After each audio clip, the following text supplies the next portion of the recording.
The year of the Beefalo is out now, everyone, and to no one's surprise, people are more focused on how to get all the scrap patterns in the world to sew together all the new costumes in the world for their Beefalo over really just the event itself, and I don't blame them. So then, I decided to scrap out the crap from our event guide here and simply get right to that. Plus, I will even throw in a bit of cheeky information to help cheese some things along the way. So let's get to it. But first things first, we will be having to still participate in the event at the end of the day, even if we'll be meeting the absolute bare minimum requirements there. So then, I implore you to not only make as many Beefalo stages as you possibly can, but also make 2 separate judges' booths. Why? When only one event can theoretically take place each day? Well, because that isn't a theory anymore. But I'm getting ahead of myself here. Why so many Beefalo stages, Beard, when we only need 4 to take part?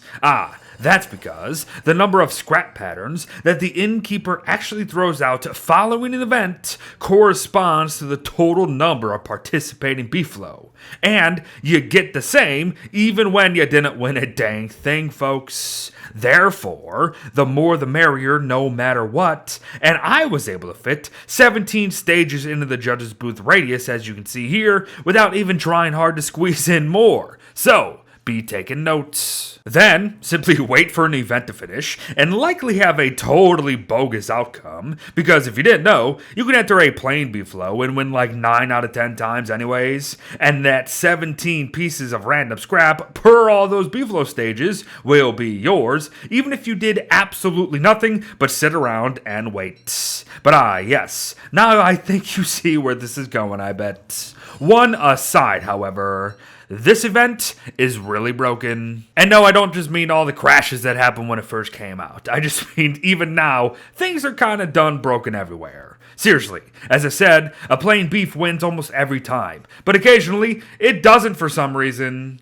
Then, some of the wins give lucky gold nuggets, while others just don't for whatever reason again. But honestly, people, I have no idea how this works at the moment. That said, I do know that I stand corrected. We can actually participate in more than one event per day. And no, it doesn't have to be with 2 separately bonded Beefalos between said event times. Now, day 1, I tried this, and I swear, it didn't work. However, now, I can tell you that I finished that last event that we just saw, unhitched my Beefalo, and hitched him on another stage near our second judge's booth, began the event before dusk, and it all went from there all the same as usual. So then, with this in mind, I suppose, and a potential 17 plus Beefalo stages per event area at the ready, we could easily farm 34 plus scrap per day by doing literally nothing but waiting for the event to end.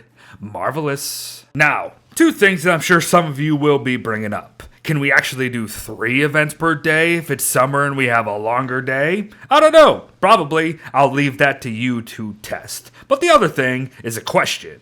But Beard, that's a lot of golden wood for what seems like nothing beyond Beefalo skins. So what gives? Well, for one thing, it is but 1 gold per stage, which is nothing. And for another, you're going to be getting that back and then some. For you see, and this is the other part of this video, every costume sewn together, even if you've already made it, provides a corresponding Beefalo doll, correct? Correct. So then, since they also conveniently stack as well, all that daily scrap could potentially turn into piles upon piles of gold, as each doll traded to the fat man himself here equates to 3 gold apiece. Very, very nice. Sure, it's situational, but together it's just a neat system that could be taken advantage of if you do it right. But yes, the other main purpose of this video, the costume patterns once more. So let's quickly go down the list here.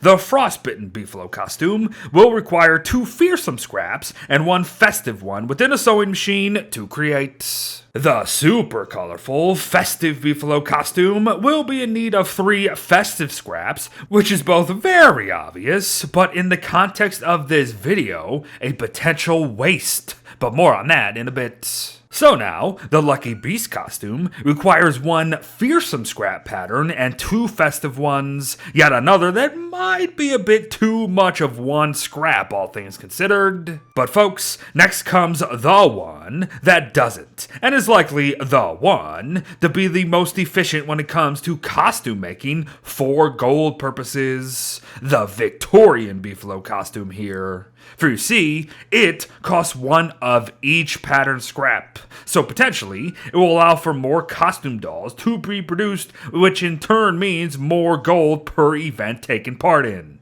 It's just a thought, see for yourself. But moving on to the formal Beefalo costume here, which needs 3 formal scrap patterns to be sewn together for it, which, again, we should have seen coming. Now the dolled up costume is next, and requires 2 formal scraps and 1 festive one, mind you. We can maybe have our bonded Beefalo looking like a warrior with 2 fearsome scrap patterns and 1 formal scrap.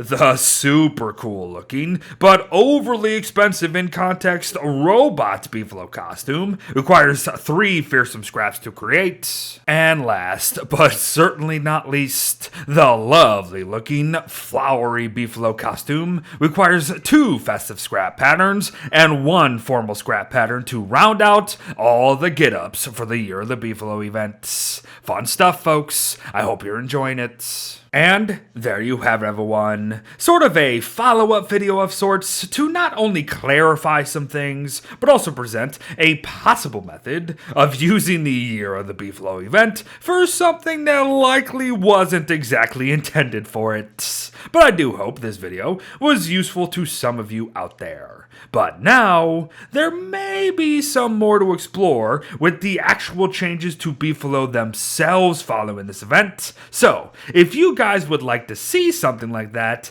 then let me know. But thanks for watching, folks. Well wishes to all. Have fun with the festivities. And I'll see ya in the next one. Bye-bye.